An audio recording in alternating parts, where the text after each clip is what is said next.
Турција е домаќин на речиси 4 милиони бегалци, повеќе од која било друга земја во светот, повеќето се од Сирија. И додека гласачите се подготвуваат за, како што некои велат, најважните избори во Турција во модерната историја, тоа е главна тема за многу политички кандидати. Тие велат дека испраќањето назад на бегалците може да реши многу проблеми. Се разбира, изборите во 2023 се многу важни поради ветувањата дадени од некои од опозицијските партии поврзани со депортација на сириските бегалци. Ова исто така се совпаѓа со порастот на говорот на омраза против сириските бегалци. Но Елгази вели дека овие патувања можеби не се реални. Покрај логистичката тешкотија да се протераат огромен број луѓе, политичките лидери би се соочиле со отпор од националните и меѓународните хуманитарни организации кои работат на блокирање на овој потек.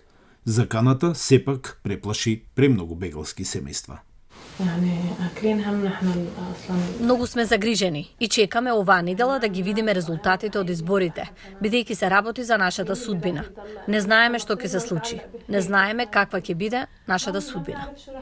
Самар не сака нејзиното лице да се гледа на камера, ниту да се користи нејзиното име поради страф од казна затоа што зборува за бегалците.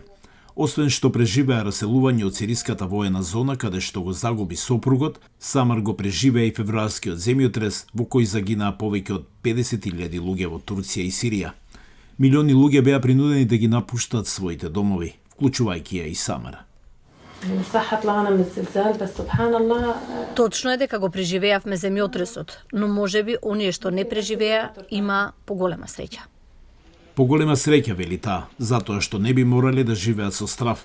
Ако се врати во Сирија, таа се плаши од насилство или апсење, а од друга страна пак вели дека нема пасош или пари за патување надвор од Турција.